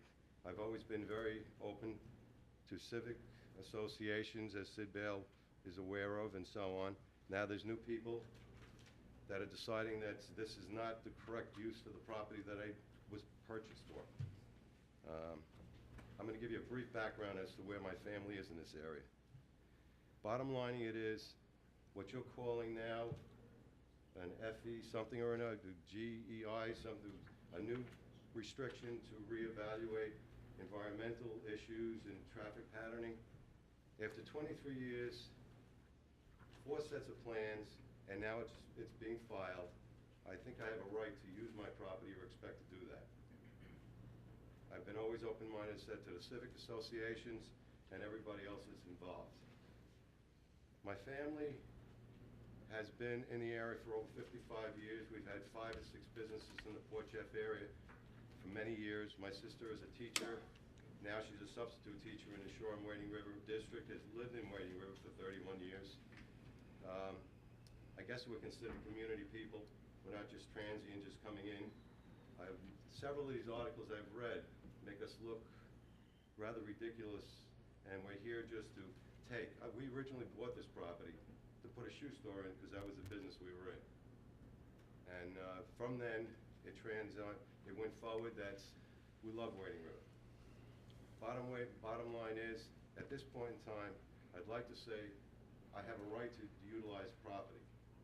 I went through the whole system change of 2 moratoriums, Pine Barrens altercations, reduction in the building capacity of the lots. I have a good contractor who's my partner who has a very good reputation in the area that's going to be the builder and has done many projects. His name is James Tunis. So he has a reputation here of doing the right job. Okay. I would like to be segregated from the plans now of newcomers who, even though I'm not going to mention names, have been in the area and have developed wonderful projects. But their projects are new and they purchased the property recently. My particular situation is a total hardship over a period of years. If I'm not allowed to utilize my property, then what is the purpose of what I bought it for, and why I've literally put in over $1.5 million worth of my family's value and hard work value to do exactly what with it? Nobody's saying you can't use your property. You can understand that when Wading River is receiving applications to develop the number of projects all at once, that a comprehensive traffic study and a limited scope impact statement should be looked at. Because, sir, if you were from Wading River, you would know that 25A is backed up significantly. It starts at that traffic light where McDonald's is and goes all the way into Shoreham. And it should be that the developers, when they're doing this, pay for the expansion of 25A if it has to be expanded or widened. We won't know what needs to be done unless a comprehensive analysis is done. When the town's master plan was adopted, I don't think anybody, including the master planners, envisioned that we'd get 3 major projects like this, all in a 6-month period. There's nobody that wants to segregate you out. There's nobody that your application is going to be processed. The planning board has rejected the generic environmental impact, or excuse me, the limited scope impact statement that I have requested. I'm researching if there's anything else that can be done, but the bottom line is that the traffic has to be addressed and some of the other issues have to be addressed. And we're going to process your application. The planning board will process it just as if anybody else's application was submitted. May I give a rebuttal? You may. Okay. When I went to many of the meetings, and Sid Dale and Riverhead was aware that eventually Wading River Manivelle Road would have to have some sort of a formal change. We've already put in for a light off of Dogwood Road, because that's what originally was in the Hamlet study and what they thought would be a good idea going through. The idea of a main street was not my idea, to take and dedicate property of mine to give it to Riverhead. Okay, but that was what they required, so I had to alter my plans. I'm going way back over 20 years. Right. I haven't seen your plans. Has Mr. Tunis submitted the plans yet? The plans are being submitted by Damascus as we speak, yes. Okay. Rick, have we received those plans? No. Okay. So I can't comment on what you have or you don't have. My only point of being here is I understand the right to use, and I have gone through all the changes in the transition. So it's not a new plan, and it's not something that's been altered to the new ones that are coming in. By saying that something that's been on the drawing board and has been changed does cause a hardship compared to something that now, some of the other master plan changes, they got variance changes and changes. I don't know how it was done, but it was done. Fact is, now I'm in a situation where I had the right to do it all along, and now, after plans were consistently set back and pushed back, I'm sitting with a situation as to being thrown in with other people, which caused me a problem. All the impacts need to be evaluated, and because you're deciding to construct at this point in time, when those other people are starting to construct, you are going to be looked at cumulatively with the other properties. And whether the planning board now decides to do a limited scope impact statement on traffic and some other minor issues or not, I don't know. I am going to suggest that they do. Mr. Tuna spoke to me about your project. I knew it was coming. The master plan was done, and I'm a resident of Wading River, and I'll be honest, I'm not happy with all this construction all at once in this hamlet. The master plan, however, was done. It was done with the full input of the Wading River community. It was done with the full input of, or it was done based on the hamlet study, and then there were reductions like the lot coverage from 25 to 15%, store size to 10,000 square feet. So as much as I think there's going to be some people from Wading River that speak after you, the Wading River community had complete input to this and the zoning change. So we are in a difficult situation. I am in a difficult situation. The board is in a difficult situation because we don't really control this. The planning board controls it, and they are going to go and process your application. But nobody wants to see the level of development all at once in one hamlet. And that's where those news articles are coming from. So the long and the short of it is, submit your application. Oh, no, I understand that. And this was just to bring it up to the board's knowledge as what's going on with it, and give a point, as you said, with what's going on in Riverhead, that you have a dream, and this is an opportunity. This opportunity was really pushed only because I had no idea these projects were going forward, because some of them were zoned for exactly this reason, some of them weren't. Okay, this was the main street concept that went through 3 transitions over 23 years. The trigger for me for the impact statement really comes down to some of the zoning was not envisioned in the master plan. It was won through litigation. Yes, I understand. But if the planning board does not pick up on that and request a limited scope impact statement, it was a question that we're going to have to ask the town attorney to answer, not today, but issue a written opinion. And I know I didn't formally ask, but I'm formally asking now. I don't think that the town board personally can request an environmental impact statement in a matter such as this, but I'm asking you, Bob, if you could have somebody research that in your office. It is something that I'd like to see done, and I know that's going to be an expense to you, but the last thing that I want to see is all this development get done, and then the state of New York, you guys will do what you do, whether you rent it or you sell it, and then the state of New York or the Riverhead taxpayers now have to widen all these roads and put up these traffic lights. That should be done as part of the development. And so those are the things that I'm looking at, and so submit the application. I'd be interested to see what it looks like. I should mention, when you say that the developers go in and they sell, I have a non-flip clause with me in Tunis, okay? There is no selling. This is going through to our families. Okay. Okay. Mr. Vento, your property is where again? It's between the funeral parlor and the McDonald's. Oh, the southwest? Maze. Yes. Okay. It's not, it doesn't incorporate the maze piece, though. No, Maze is the only one that's external. The Maze and the real It's estate. just under 7 acres. It'll supply 42,000 square feet. We do have some tenants that are interested. Okay. You know, major tenants. Okay. Thank you, sir. Thank you. Sid Bale is standing online.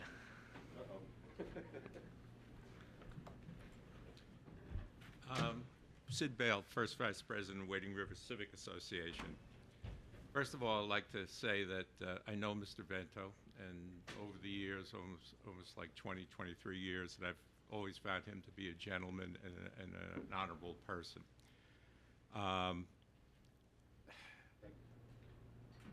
It's a difficult situation. Way back in 1987, 1988, when the Wading River Hamlet study, the consultants who did the study, one of their conclusions was that there was too much commercially zoned and retail land in Wading River, more than was necessary, even based upon projected population growth.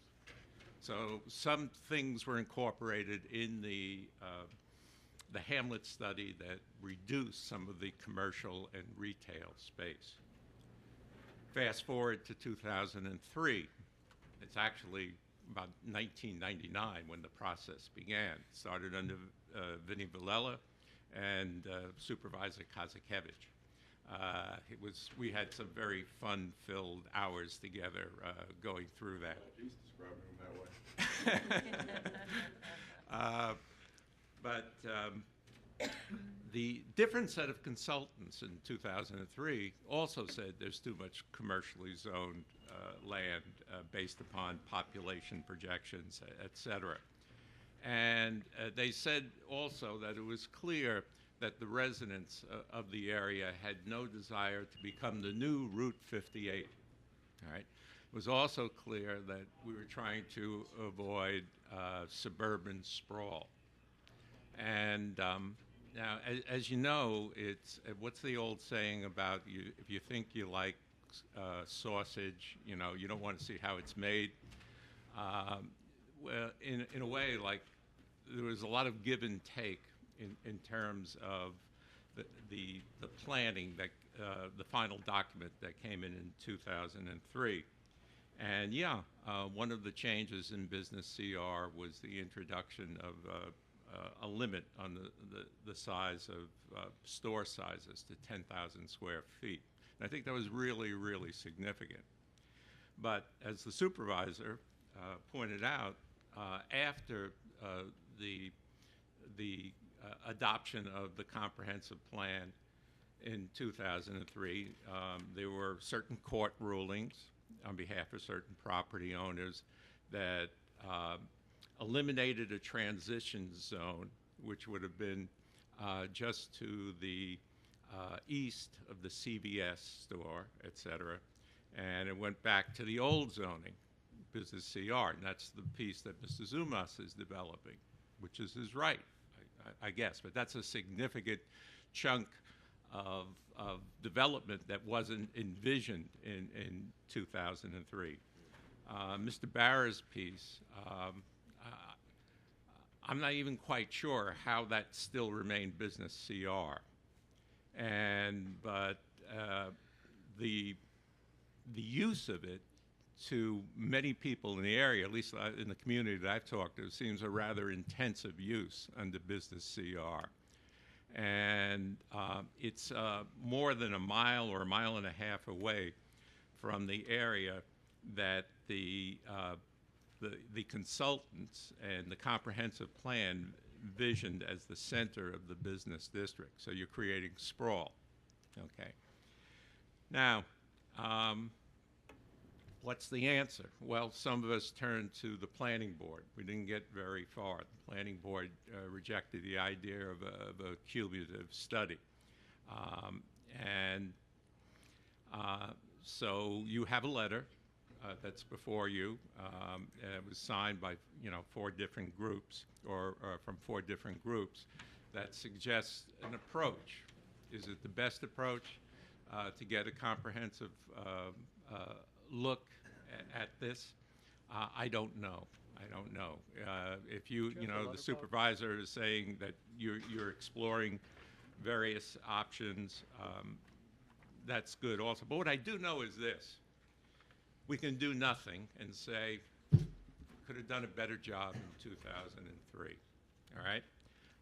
We have to go, with the existing zoning, no matter how certain conditions have changed. But will we have suburban sprawl in Wading River? Yeah, we will have it. Will we have something that resembles more of it has the potential to resemble something more like Route 58 than the present 25A? Yeah, I think so as well. So it's kind of like the old cliche, we may manage to snatch defeat from the jaws of victory. And that's what I feel like. And I was a part of the process in 2003. And I feel maybe I should have done a better job, okay? And, that's why I'm speaking out right now. It's not one of my high points in my civic career. Well, you did a fine job, and here's the biggest problem, because I'm looking at this, and it would not be prudent for the town to follow this course of action, and I say this against the backdrop of many lost lawsuits. The previous board, at every occasion, either sued or let somebody sue them and didn't. We'll give the example. I would desperately love to try to work something out with Carr McVeigh, but the board didn't leave that opportunity. And now they've approved something that's unpalatable. The board wouldn't work out anything with Mr. Barra on Park. Now the court has approved something that's unpalatable. The board wouldn't work anything out with Mr. Zumas. I think it was not Mr. Zumas. Now you've got something unpalatable. You do this, just what I've read in the page. Right. You will guarantee one thing. You'll probably guarantee that I'll get reelected because the Wading River people will love me that I've done this. Right. However, the next guy or my next term, when all the litigation is over and you lose all the litigation, you will wind up with exactly more, probably more than we got before, and that's my biggest fear. Yes, I is understand. I don't want my legacy to be a series of lost lawsuits. So that one of the things that I've asked, and I know Ed Romaine is supporting this, and he's reached out through a letter that he's written to local newspapers, but I've reached out to the town of Brookhaven to see if we could become part of the corridor study, which at the time I thought we didn't need because we did all our work. And they've basically said that's not going to be feasible for the town. That's what I've heard, because they're ready to issue findings. Yes. I think it would be difficult for this board, since we only adopted the zoning in '04, '05, and '06, to start to implement moratoriums. So honestly, I don't know. I don't have an answer for you, and I'm struggling like you because I know I live there. I know what it is. And I don't want single-family residences on 25A, and I don't want senior citizen nursing homes and things like that, but what do you put there? Right. And you have to give these people, Mr. Vento, value, and so I've sort of said my piece. Does the board have anything? I'm preaching here, so I have nothing else. Sid? Unless you do. No, I have nothing much to say, and I wish I had the wisdom to put it into some coherent form. It is problematic, but you know, as I said, that if nothing is done, you're going to have a very, very different 25A in Wading River. And I'm trying to take this out of the realm of politics. I'm not trying to put you per se on the spot or build you up either, but you know, it's a cry for help. Don't worry, Bernadette Budd, you can't build me up because she's probably about to take her pound of flesh. Well, you know, irregardless, you know, the letter that was sent to you that you all of the town board. Yeah, I haven't read it yet. Yes, well, other than just now. Please read it, and please, you know, consider it. And if you have a better option, please, you know, go through it. Because as I said, if nothing is done, you know, I think it will be the community as a whole loses. I haven't had a chance to read it yet. So can I ask you a question? Yes, sir. One of the pieces of property we're talking about on 25A, is it the same property that the Shoreham Little League wanted to purchase to put Little League fields there? Yes. And the town board rejected Yes, that at that yes, time? right, yeah, which would have been a great opportunity. Right. I backed that. It would have been a great opportunity to keep that open space and have ball fields there so our children could play on them. And the town board, the other members of the town board at that time, didn't think it was a great idea. Yeah. Well, and this is the kind of mess we get into when you don't want to do things like that. You know, which would, you know, the consultants, one of the things that they had recommended from the get-go for 25A was a public space along 25A. Right. And either on that side of the road or across the street. And across the street, Mr. Vento's parcel, I think, is 6 or 7 acres. Right.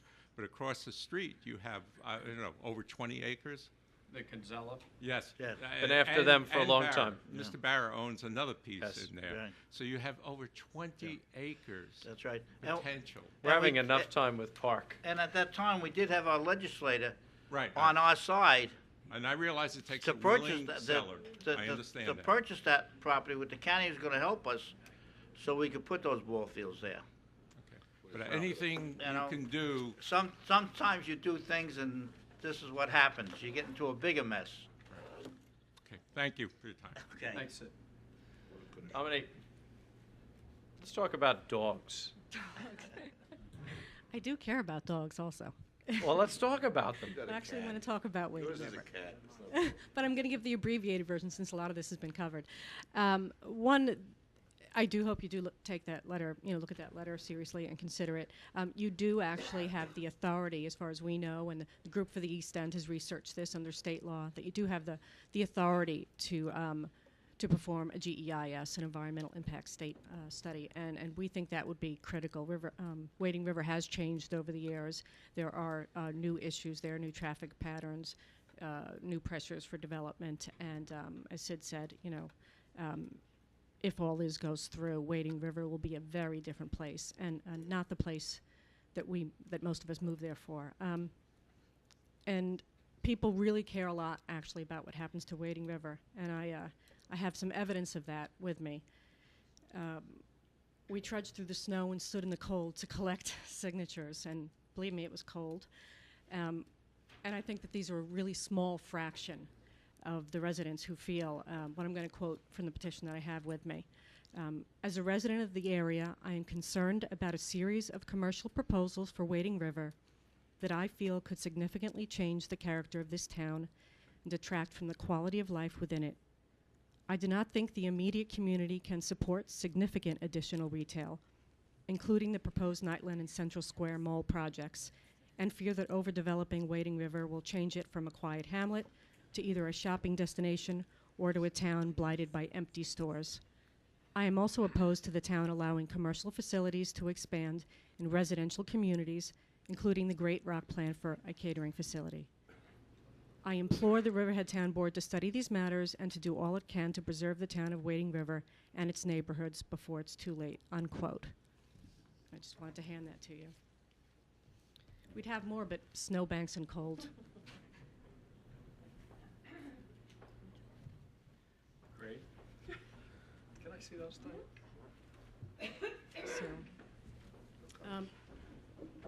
So as you know, just please do seriously consider it. I mean, when you speak to residents of the area, and Sean, you may know this, I mean, most of us say we moved here for a reason. And we moved here to get away from that sprawl. And there are things that the town board can do. Some things are worth taking a risk. And we think Wading River is worth taking that risk for. And hope that you'll heed the words of the residents and our concerns and environmental groups and civic associations. And, the clock is Biggest ticking. problem for us is the risk we take if we institute a moratorium, which I don't think there's going to be any support on this board for, or to do something that would, take away Mr. Vento's rights to construct what he's allowed to do now. The risk we take is far worse by probably throwing the dice and leaving our fate to the hands of men and women in black robes, because they could come in and just say, that's it, you got the Park Road, Kenny Barra subdivision, you got the Zuma subdivision, and you can't do anything about it. And that's what I'm struggling with right now is I don't think in my mind that's the right thing to do, but I don't have the answer as to what the right thing to do is. Maybe having the board require a limited scope GEIS, maybe that's, if the town board has the authority and there's votes for it, that's what I would push. And we'll get that answer shortly. But I don't know what else, we've just lost so many of these zoning cases.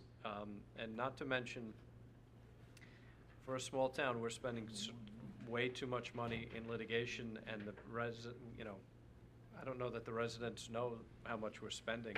Last year it was, I think, $450,000 or close to. That's if you could eliminate that, you could save 2% of your budget every year, tax increase every year, so. Well, there are things that you could do in two of them, because two of them, your boards do have grounds to, on the Nightland project, say that that goes above and beyond what the zoning allows. Because clearly, if you look at that That plan, we're waiting clearly for destination that retail. one we're waiting for from Anne Marie Prudenti, but we jammed her up with so many other things this week, and the planning board, I think, is not going to move on Great Rock, Rick, until we get that final written opinion. From Su- yes. I just said Nightland, but Oh, thank I'm you for sorry. segueing to Great I Rock. switched gears. But yeah, and Great Rock also, that's the other one where you do have, every reason to deny a plan for commercial development in a residentially zoned area. There were, I could, list you 15, but we don't want to go through that again. I'll read the letter. No, the letter isn't all about, it's about all the three issues. And so there are things that you could really concretely do, I think, in two of those issues with the existing laws on the books right now. To say Nightland is way beyond what would be allowed, should be allowed in that zone because it's clearly destination retail.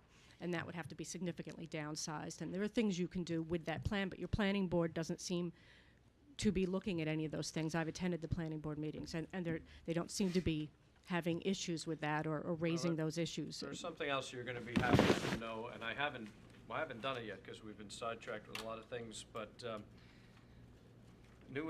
just in, this is when the deputy gets mad at me because I go off script, and we're going off script here. I am going to pose the question of requiring public hearings for site plans so that the residents have some input to the site plans. That would be a wonderful That wasn't idea. bad, right?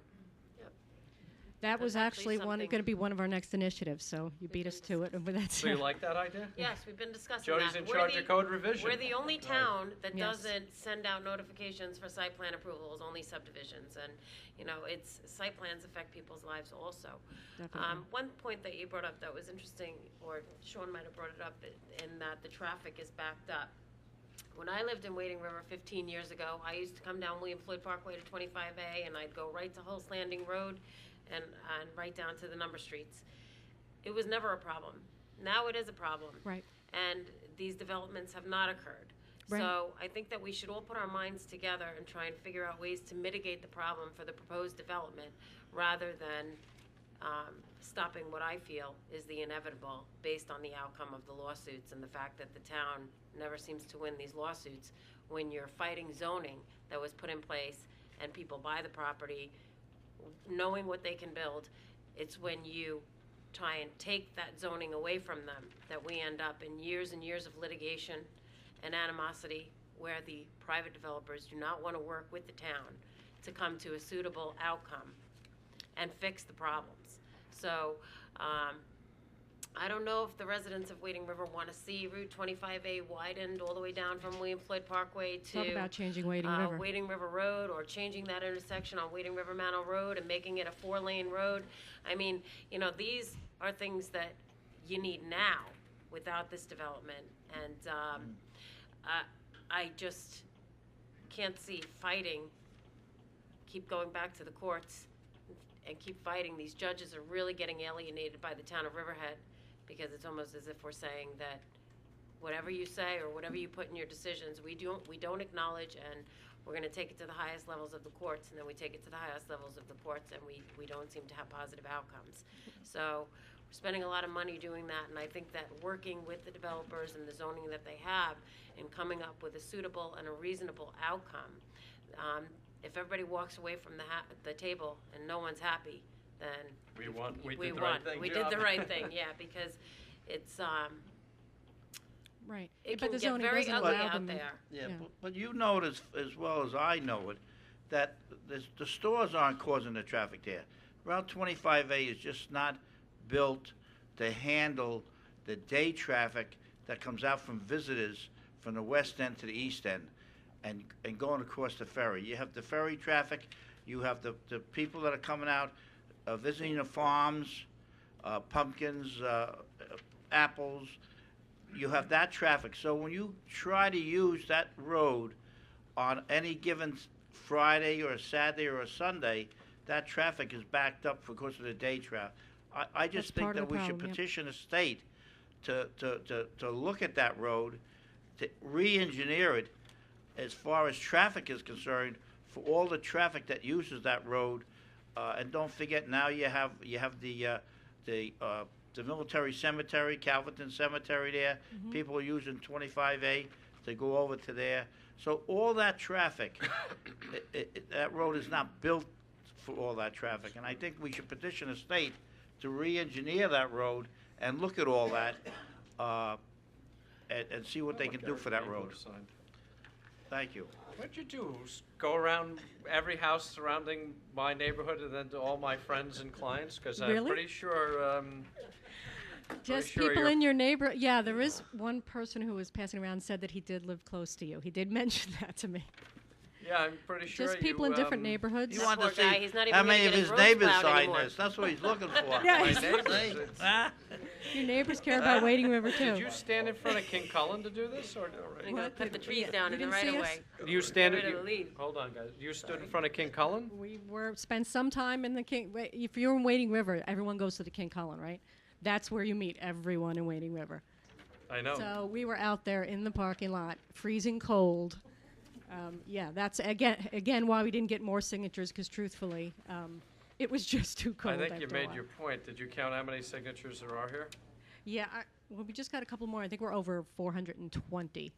And like I said, if we just started it last weekend, and truthfully, Sunday it was just too cold. It was too cold to go out, and there was too much snow, so it really limited our ability to get to really reflect what I people think. will- But I think Oh, look, Susan Cardinale signed. How'd you get Susan Cardinale to sign? So Patricus, another good friend of mine. Wow, they're the. is it kosher for you to be reading? the I was names gonna off say, the her petition? husband. Well, you're right. Wait a I minute. wonder about that. Is that really appropriate for?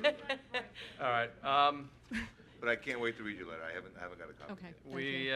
Yeah, and I don't know. I don't know that everyone would appreciate necessarily their names being You know, read out loud at the I town agree. board meetings. What? William Welsh Jr. Wow. Listen, Sounds man, like the you Phil submit bunch. it. I'm gonna look at it. Okay. Look at it, okay, All but right. I'm reading Can you make sure the you- names out loud. Thank you very much. I don't need copies. I looked at them all. Thank you. Well, I All think right. that's for the board. Well, yes, the deputy supervisor would like copies. We want to know what She houses probably wants we to sign it. can't trick or treat at. Pat Lynch, tell us something not about Wading River. Okay, I will. Good. Can you hear me all right? Yes, we can. First of all, Pat Lynch from Southampton. I would like to begin by thanking Sean Walter, Supervisor Walter, for what he's done with the dogs with regard to the medical situation. I'm very grateful that the dogs have been tested and are being taken care of in a much better way medically than they were when Vince Taldone, who couldn't be here today because of sickness in his family, but his dog Champ, as you know, had everything imaginable and did survive $1,200 worth of medical care. And he was kind of the touchstone for what ultimately went on in a very positive way. I'd like to also thank Councilman Wooten for his work on the medical side of it, because we've had personal conversations about certain of the dogs, and I know that he played a great role in this. So I want to thank you both for that. Now I have to go to something that isn't too pleasant. It's the Bruno situation that we discussed at the last meeting. And Congressman Wooten, you were going to do an investigation. Congressman, wow. Congressman, listen to me. Moving on sorry. up. Oh, I I'm like in it. I'm the wrong You're network. moving up fast. That's because of the dogs you're moving up so I'm back fast. at NBC. Excuse Sorry me, I about put my that. glasses on, I guess. Councilman Wooten, Yes. I just wanted to ask you about the Bruno investigation, please. Yes. Could you tell me about that? You said you were going to conduct one with regard to what happened to him on the 21st of December and the fact that maybe a day before or so, he was Well- going to be let out to the general population to be Well, walked by there's a- certain there's a- well, volunteers. Well, I think I conveyed you, normally when there's a town board meeting, there's not, it's really not a take court for give and take. I don't normally answer direct questions from the podium, Right. but I can give you some information. Yes, things that you would have Because this isn't gathered. really the forum for this. We did look into Bruno. There was some inconsistencies with his ultimate demise as opposed to what his condition was even 24 hours prior. It was very well vetted through the paper, very good report in the paper, which actually gave my findings through the investigation I did.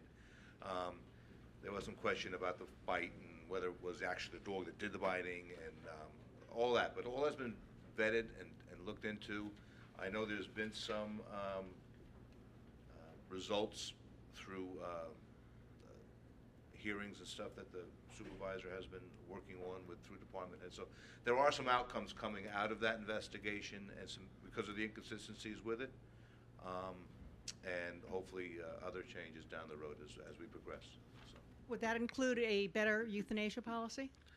Actually, there is a euthanasia policy that just drafted through the Animal Advisory Committee in Riverhead, which is now sitting with the town attorney's office, and there's a meeting tomorrow, actually, to look at that, to look at that policy and how we come to the conclusion that a dog should be euthanized and who makes those decisions. So that is going to happen tomorrow. Okay, one of the things that, of course, puzzles me as a result of reading extensively on this bite report was that the person who brought the dog in said that he was breaking up a dog fight, and in that process there were some superficial wounds that occurred as a result of the dog fight, which is obviously a natural thing to happen. To euthanize a dog that may not have even been the dog. Were you able to determine that Bruno was the dog that actually was involved in the dog fight? I don't think anybody can say for certain whether it was or whether it was. In my former duties as a reporter, I did make an effort to reach the gentleman who surrendered the dogs obviously surrendered it for that reason, so we really don't know that. Well, I made the effort to reach this gentleman, the young man who was about 22 years old, as I understand it, who actually owned that dog and other pit bulls. But he did not return any of my phone calls, so I couldn't get. You had a similar experience? Yep. Yeah. So I couldn't really find out much about the Bruno situation, except for the fact that they were very minor injuries. But for those minor injuries, as was reported in the newspapers very extensively, as you said, for that period of time of October 7th until his demise on the 21st of December, he was kept in incorrigible conditions, the kind of conditions that were written up in Newsday on Sunday, in sections of Newsday after they went through the salaries. Oh, Ms. Lynch, I don't think that's accurate. That's really not accurate. No, I'm talking about conditions in that shelter that he was No, kept under. that's, Ms. Lynch, I'm sorry, but that is not accurate. The conditions of our shelter are very good. They don't sleep on cold floors. As you saw, they're getting veterinarian care. Now they're getting veterinarian care. You don't even, it's apples and oranges. And we don't have, how many people? 6 people making over $100,000 a year at the shelter? I'm not But saying the that animals part are of it. cared That for. is I not think the they part of it sleep I'm on talking about. crates. They're not on the floor. I mean, No, that is not the part of it I'm talking about. The part that I'm talking about is the part that I hear No, from but you Ray. held up the paper. Okay. Which Let me just referred to drop- that, you were talking about that article. Okay, there are sections of the article that talk about bad conditions in the shelter. Let's disregard that for a second and deal with what I'm told from Ray, the trainer, who volunteers his time and goes there every Saturday. And what he tells me is that he sees a skeleton staff, dogs that are restless and hard to deal with because they're not being walked enough there aren't enough volunteers. I know they're working on the volunteer issue, which is a good thing. But the dogs are very, very restless, and he's very concerned about it. And that's why he goes and gives his time freely. And I think ultimately he'll also be able to help you in the issue of the behaviorist part of it, too. So decisions will be made not on the words of an animal control officer and a vet, but instead a person who is a dog person. And I think that's a very good thing to consider, that you might be doing that. What I'm interested in is we spoke on the radio on WLNG, you and I, Yes. very briefly. And you said on our radio 92.1. interview. Sorry. I'm sorry? I was just giving the 92.1. Oldies station. Dan Somebody wants to Dupre. listen to it next time. Lives in Riverhead. Dan Dupre would be happy that we gave him that little extra press. But during that interview, you talked about one of your employees did not tell you the truth. That's correct. Did not tell you the truth about that. And that issue report. has been dealt with. I wanted to tell you, how is that dealt with? Is he still I there? can't talk about personnel issues. As an investigative journalist, I think you could one- appreciate that. One as important as that, when a person. I think as an investigational journalist, you understand that personnel issues in a public forum are off limits. You should understand that. It's been dealt with, and He's still there. suffice it to I saw say, him just outside a little while ago. suffice it to say, it was been dealt with, and we can't really discuss any more than that. So is he going to continue to be there, or are you restructuring as we read in certain papers? I can't, we're not going to discuss anymore. Right. It would be inappropriate. I think it's inappropriate not to address it. I mean, the fact is, In this died. forum, it is completely inappropriate to address. A dog died unnecessarily in very bad situation from October 7th until the 21st. I think it's a reasonable question to say the man who made that decision is still with the shelter, and that should be known by the Riverhead taxpayers who are paying his salary. I think it's probably safe to say that there's a lot of discussion and a lot of efforts on both the supervisor and myself and the animal advisory and Councilwoman Giglio to address all of the concerns that we are all so well aware of and to remedy them in the near future. And I have one last thing that I would like to bring up for myself. It's been 7 or 8 weeks since I've been able to even go there to socialize an animal. I think that's rather a loss since I've known nothing but shelter animals since I've been in Southampton, which is 30 years. And all my dogs are shelter dogs, and I take very good care of them. They're also what we would call bite dogs. I rehabilitated them myself. So I really care what happens to them, and I'm very good on, I can give very good pitches to get dogs adopted.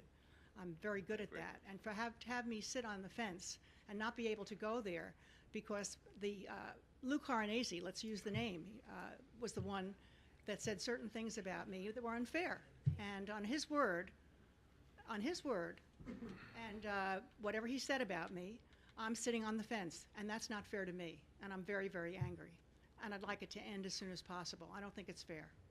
Okay. Thank you. I have a lot to give the dogs, and I'm not being able to give it to them. Thank you. Thank you for your time. Thank you. Take care. Sal, the resolutions are adopted already. Sal Mastropolo, Calverton. Quick question. It's February 1st. There's an eyesore up on Route 25 called unfinished ball fields. Is there any plan to get those things open by the spring so we could use them this year? Yes, Take it a as- couple of weeks ago, the supervisor authorized me to start, to be able to use our engineering department and other offices throughout the town. And we are clearing up some outstanding items, and I have spoken to the health department, and we have correspondence going back and forth to the health department. We're clearing up some issues with title reports that the county requires. This is the bureaucracy and red tape. The county's saying subdivide the ball fields out, and then we'll let you open them up. And we're saying, but you want us to do these wildlife studies. You want us to do egg counting of tiger salamanders. You want us to study the whole property before you let us use these ball fields. And they want us to connect to the sewers, which was a cost of over $1 million. So now the county is working with us. They're going to let us put in a temporary system. And the engineering department has designed that and has submitted it to the health department last week. We should have an answer back on that. And then we need to get through the covenant issue because they want us to do title certifications for the entire piece of property and have everybody that owns property within the Calverton site sign off on the covenants and restrictions saying that when the sewers are available, we'll abandon the sanitary system and connect to the sewers. So that's the hurdle that we're trying to get through now. Councilman Gabrielson's been working very closely with the Sounds like I don't that think this so. year. That's probably. We're gonna be open hopefully by Right. April. The other We're working. issue we had was with the DOT with a turn off and to get Right. into the. Right, yeah, curb So cut. we got the curb cut, so to speak, but we did get a temporary permit from them to open. Right, for the line So now it's striping. the line striping, whatever, to get in the 2 entryways in, out. So the engineering at this time, the engineering department's putting together a bid package that would go out to bid. Thank So you. we should be ready to open that up this And that's- spring. If And not for that's baseball, another- for soccer, I'm sure. And that's another interesting thing. The DOT wanted us to put, the New York State DOT wanted us to put sidewalks all up and down Route 25 that would eventually connect to nowhere. No, Sal So- would use them. Sal Sal walks would that. use 'em. He walks that. I see him Occasionally. picking up bottles. So, well, we're Yes, underway. so- I mean, the DOT said you can go ahead and do it with this line striping, and then a month later, they sent us another letter saying, no, we'd rather see it like this. So hopefully, this is the final revision, and we'll be on our way. Thank you. All right. Does anybody else wish to be heard today? There. Steve, we almost got out. I know you guys probably just have caught your breath in regards to the budget, but as we think we all are aware, Governor Cuomo has introduced the property 2% tax cap. The state assembly, the state senate has passed it. If this were we to go, sent a home rule message. Well, it wasn't really a home rule message, but it was a resolution. I don't think we did it in the form of a home rule, but we sent a resolution supporting that effort about the first meeting in January, I think. well, the question that I would have is, I can't, and I only have been a resident of Riverhead for 6 years, but based on what I know, I don't think there's ever been a budget that's been presented in the last 20 years that's been less than 2%. Would you guys be able to actually produce a budget that's less than 2%? Lord have mercy. If the state would stop dumping. Well, that was the other question I was gonna ask, yeah. If the state, here, we'll give you the pension system. They increased our pension cost, I think, $1 million, Bill? Was it somewhere in the 12 to 15% increase? And they are sitting on a tremendous amount of our money. They didn't have to ask us for any additional money. If the state and the pension system backed off on that, probably we wouldn't have, our tax increase would have been 0 this year between the state and the pension system. They single-handedly increased our taxes, what's, I'm going to say, doing the math, 6%. If we didn't make cuts, they alone increased the Riverhead taxes. So the short answer is we're going to do everything we can. If they do everything they can, yes, we can live within 2%. If they keep increasing our costs 6%, I don't know how the heck they expect us to only increase taxes 2%. So I'm hoping that they do their part. They do their part. What they do is send us back unfunded mandates. Well, that was the and question I was gonna the unfunded ask, John. mandates is what they're saving 2%. We have to find a way to fund those and to keep it down. So it's hard for us because we are the lowest of low in tax. We have to. So if they keep giving us the unfunded mandates like they did with the dogs and they with the stormwater runoff, And now it's with going to the- be hard for us to keep it at 2%. I don't care what anybody says. Yep. Okay, it's going to be hard for us to keep it at 2%. Right. And now they say that they're business friendly and they want businesses to flourish, but now they've told contractors that not only do you have to have workers' comp, but you have to have disability. And you have to prove it to move it, is what they're calling it from the state. But the state no longer wants to look at your paperwork to make sure you have insurance. They're giving it down to the towns to do. So where they're telling us that they're business friendly and they want to move things forward, they've implemented these stormwater pollution plans. That's a manual that's about this thick, that you have to dig a trench for 700 lineal feet and put up a silt fence so that sand doesn't run off of your property into a freshwater wetland. You have to take into account tributary areas. So if you have a farm that's next to you and you want to develop your site, you have to account for the runoff from that farm on your site to make sure that it doesn't go any further. I mean, the unfunded mandates just keep coming. The state is saying, we're going to make the rules, and you know what, municipalities, you're going to enforce them. Enforce them, that's right. And we've had to hire engineers, we've had to buy computer programs for dog licenses. I mean, it just doesn't stop. That's where They're the money standing up there and making legislation and rules and saying, and we're no longer going to look at them, fund them, we're going to lay people off, we're going to cut down the state taxes, but we still want our hand in the cookie jar. So That's right. you got to start yelling at your state officials. Well, maybe I know we- I will So be. what I was going to And suggest. I is- didn't hear yeah. what she just, I didn't hear some of it, but we have to enforce Most of it. it's We, all. we have to enforce it, and the fines that we get go to the state. Yep. So they're telling us to enforce it and send the fines to the All right, state. let Councilman I Gabrielson. want to say a word. What you said at first is interesting, like Cuomo, whoever the state says, we're going to cap at 2%, but they're shifting the burden of the cost to the municipalities, the small guy.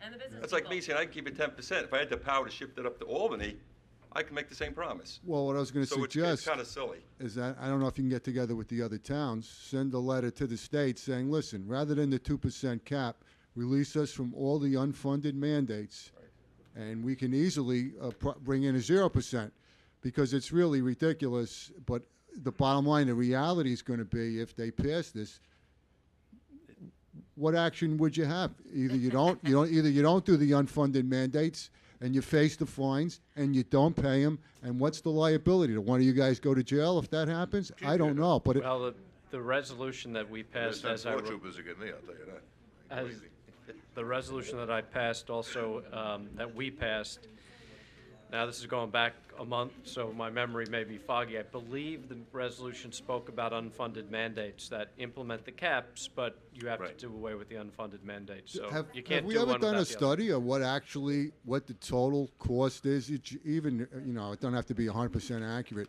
What the No. town is actually paying? No, I don't have, probably the Association of Towns and other agencies have done it. I don't know. I can just tell you that 6%, they increased our costs for 6%. Thank you. Thanks. Anybody else wish to be heard? There being nobody, can I get a motion to adjourn? Make a motion to adjourn. All in favor? Aye. Why don't we, since they increased us by 6%, why don't we just send them 2%? Yeah. You capped it, this is all we're gonna send you. Yeah, right, there you go. Sean, this red shirt really stood out on camera. It really looks stupid. Hey, Riverhead Project. I don't like the name. I don't like, yes, dear. If